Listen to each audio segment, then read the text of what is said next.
Hey guys, Lindsay's here with us today, and you guys are going to love this conversation. It's a couple of creative directors in the scrapbooking industry just telling you all the things that we ran into. And I think you guys believe me when I tell you certain things, but it is great. Like Lindsay and I were just chatting before we came on here. And we're just like, these are the things, right? So if you've been looking to get a contract for scrapbooking, which by the way is pretty tough these days because there's so many in-house designers, but like if you ever even want to go in-house design, which would be pretty cool as well, just doing that. Lindsay and I are going to talk about that. She managed a much bigger team. You guys had an in-house team, correct? Correct. How Yeah. big Yes, was we your had, in-house team?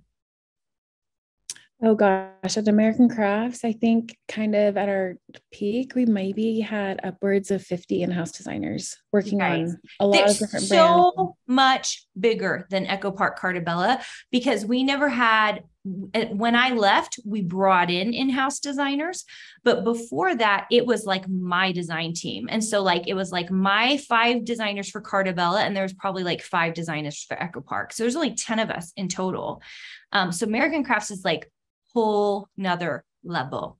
So Lindsay, I just want you to talk. Like tell us about your experience as a creative director. Like what I don't like I bet I would be shocked at some of the stuff you dealt with versus what I dealt with. Oh gosh. I know we probably need to swap stories, huh? Yeah. Talk shop.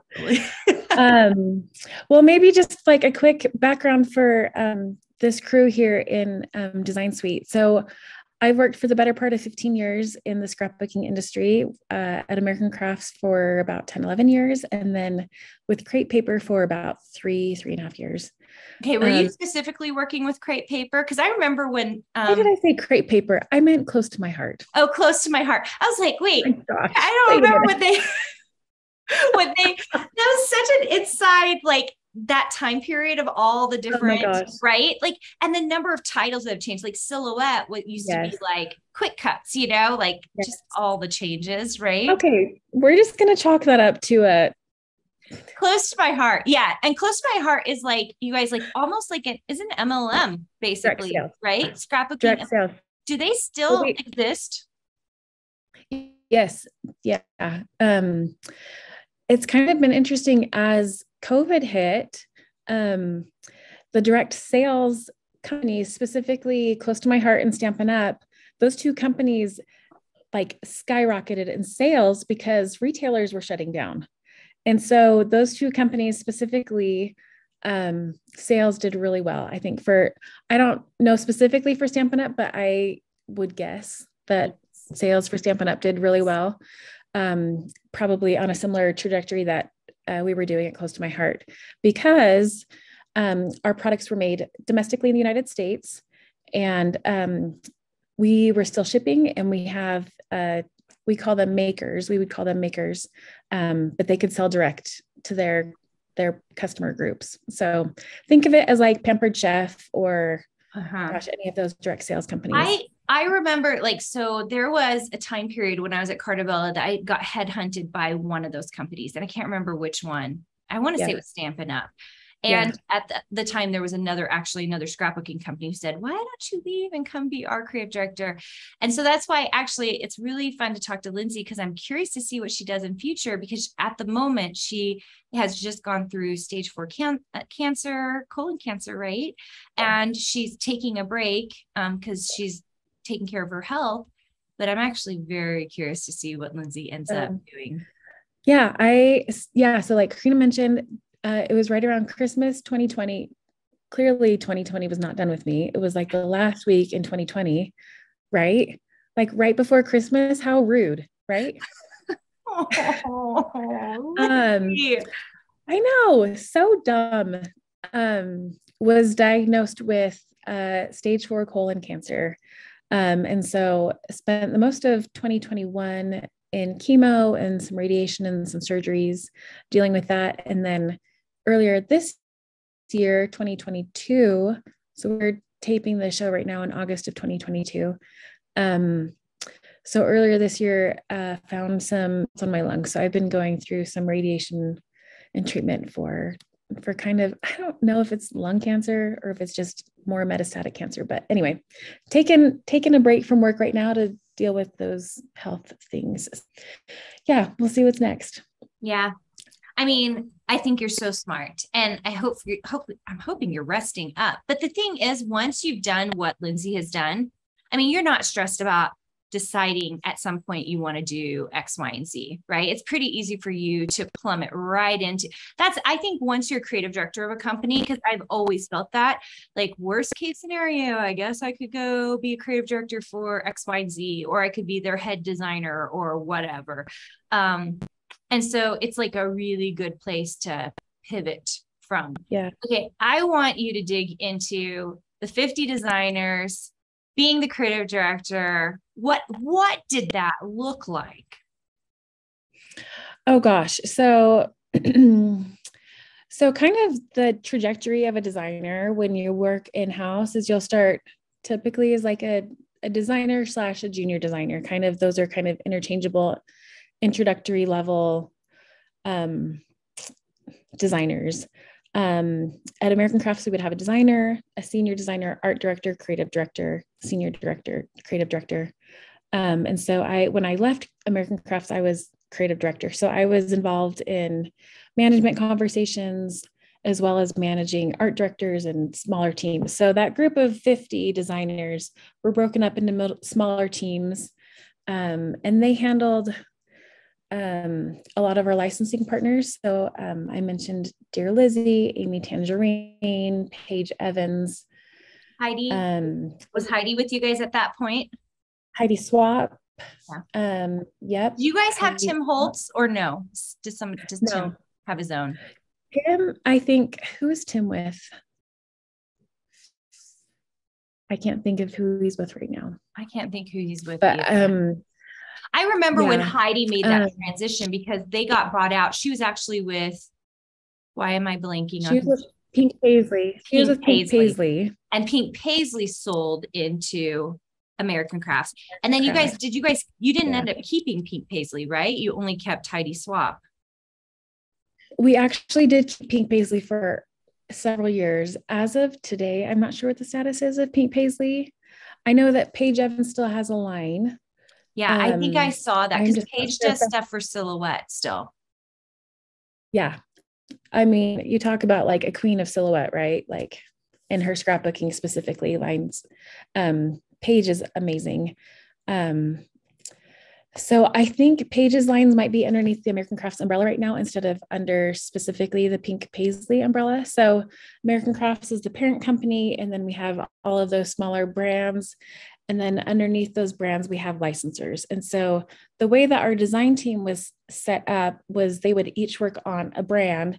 And so that would include like a brand and typically a licensor, brand and a licensor. That was generally high level speaking how our design team was split up. And so you would have these designers that intimately knew what a Maggie Holmes looked like, what a Dear Lizzie line looked like, what an Amy Tangerine looked like, what a Vicky Bouton line looked like. And just really knew the ins and outs of that brand. And so that was really important when you're working at a company like American Crafts. You have to maintain distinct qualities and characteristics when you're designing and building a collection, because you don't want this homogenized look across the board. And so that was a big part of my job as creative director, and overseeing all these brands to make sure that each line told a distinct story and it just had a distinct point of view and perspective within the scrapbooking and crafting industry, that they brought a new voice to the table, that they maintained characteristics from previous lines and built on that foundation from one collection to the next, that there was like a story that kind of connected them through the years. So that was one of my main jobs, I think, as creative director at American Crafts, was to make sure that there was differences and separation and between the lines, and made sure that as we brought new on or acquired a new company, that there was a distinct look and feel about that company, and that it would appeal to a different audience, because that's what you're trying to do as a business, is you're trying to expand that footprint and reach of who your audience is. Yeah, agreed. And I think that's something designers need to hear. Now, so we worked so differently because my creative director group was almost agency style. So like we hired and contracted multiple designers that worked under the Carina Gardner brand, who then worked for Cartabella. So it was kind of an agency within a company. Yeah. Whereas you have a lot of in-house designers. And one of the things I was thinking when you were talking is that it is so interesting because, you know, Design Suite, you guys are trying to market yourself and create the products.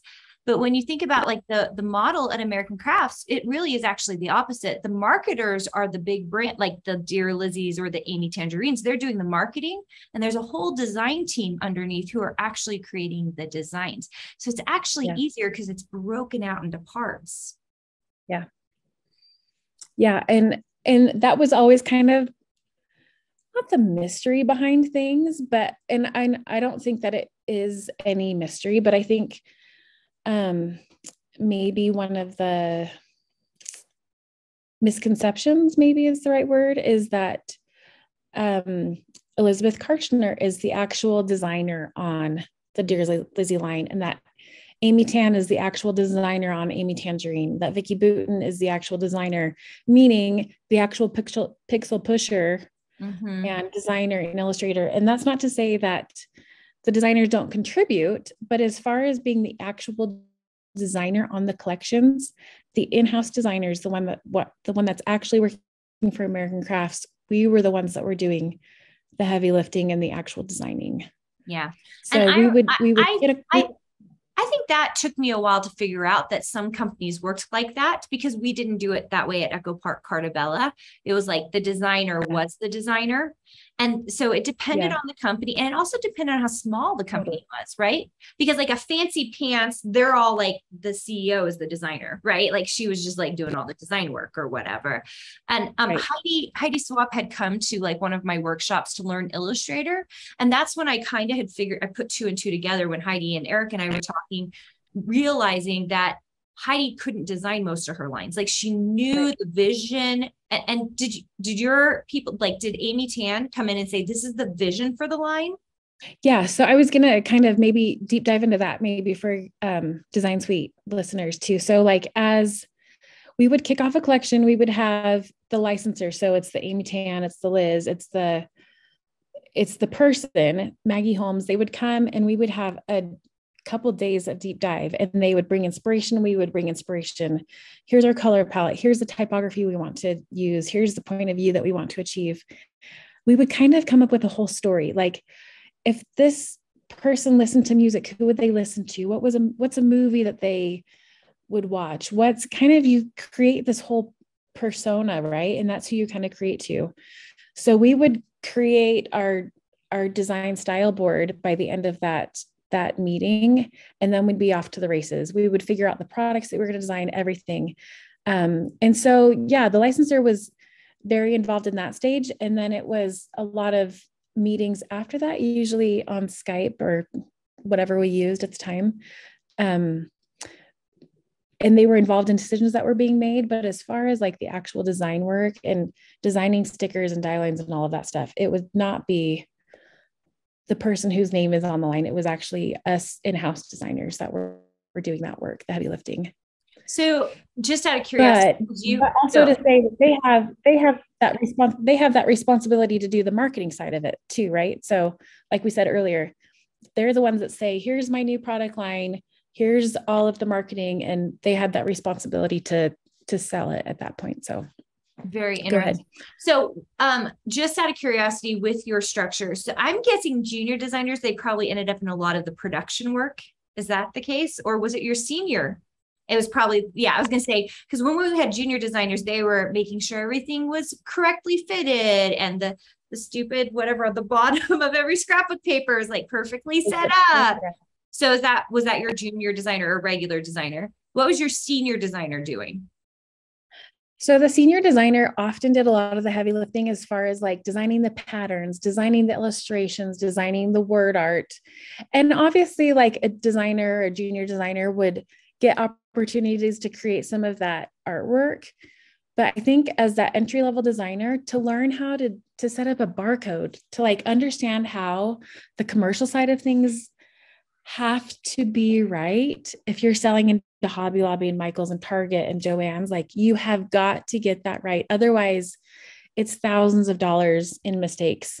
Well, and people don't right? realize like the crazy little nuances too. Like I remember one of our big issues was that your barcode always has to be in grayscale while everything else is RGB, and it has to be set up differently. And we just like, I had one of my production people like working on it, and like they had screwed it up, and it was just like the barcodes didn't work.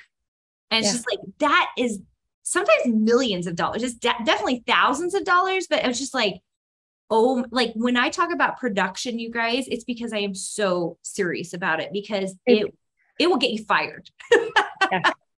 Well, because it becomes all unusable product, and you end up having to dump stuff, and it's just, you make that mistake once. Yeah, it's so true. You don't make it ever again. No. So okay, so then you've got your senior designer, and then you guys, creative director is the next one up. And so and then we have like we have an art director next. An art director next. And so like an art director might oversee maybe 2 teams, and then creative director is overseeing those art directors. Got it. So yeah, it's just kind of that building of trust and understanding. And like, do they have things like the little zip strip on the bottom of the paper mastered? Do they understand how that works? Mm-hmm. Do you understand, like, can you zoom in and be like, and identify an issue right off the bat? And that sounds crazy to have like such a critical eye, but being critical is not a bad thing, because you're saving potentially millions of dollars down the road. Mm-hmm. So you really have to have that critical eye and just an eye for detail. Like, that is such a critical skill set to develop, to be able to just look at something and quickly identify what's working and what's not working. Yeah. So and be able to move forward. So I know so many designers think it really is all about the design work. That's definitely the fun part, right? Like building the patterns, building the collection, building the sticker sets. Like that is such the fun part. But the thing that gets you a job in the design world, or gets you picked up as a contractor in the design world, is the something special. It's not necessarily how good the design work is, but it's like, are you good at details? Are you good at execution? How fast you are, production? Are those the same things that you were looking for? Totally. And like, I think like what you just said, and we were even chatting beforehand, like what is it that sets you apart? Like when you look at someone's portfolio, are you designing in a collection? Do you have that commercial aesthetic? Are you designing for yourself? Or are you designing for the masses? Because, you know, like it's totally fun to create art for yourself, but it's another thing to create artwork that appeals to an audience that is going to bring in the money. Because as much as I love to create for myself, I also have bills to pay. I have to make money. And so understanding what is commercially appealing is critical. And so do you have a portfolio that looks like it all goes together, that looks like something I could just slap a barcode on and send out the door? Like, is that your frame of mind as you're creating? Or is it just like a one-off thing here and there? I'm trying something to see if there's like an example, but I don't have anything within reach here. But I think that was one of the mistakes that I made as I was looking for a job. Like I would just create a one-off thing and wasn't looking at like, here's a hero pattern, here's a secondary pattern, and like a third, like, does it all go together? And I think quilting and scrapbooking have a lot of similarities when it comes very much the same. It is different in that in scrapbooking, I feel like you actually have a lot more leverage, like for patterns and building out. In fabric, it tends to be tighter, and you've got 3 colorways, so that the design work has to be tighter. But I think that's why those 2 things have become, you know, my bread and butter, because they go together. If you can think in collections, if you can think about like, especially what you call the hero, I usually call the master. It really is all about like, how strong can you make it so that the rest of the collection is very easy to build. Yeah, totally. And that's totally what you look for. And I think another big thing that I look for when I'm hiring a designer is, do they have a creative mind? Or are they relying on their tools too much? I mean, Illustrator has become such a powerful tool. I mean, we have a pattern tool now, like that's pretty awesome. But I've seen a lot of people rely on the tools too much and not the creativity. So I can teach Illustrator all day long. I can teach you the tools, but do you have a creative mind? That is so much more difficult to train and to harness. And I'm sure you've probably encountered a similar thing too. You can't teach that. Like, do you have that it factor? So good. Okay, see you guys. Hey, did you know that you can visit me at makeanddesign.com to learn more about this podcast and join my VIP group for weekly freebies? I can't wait to see you there.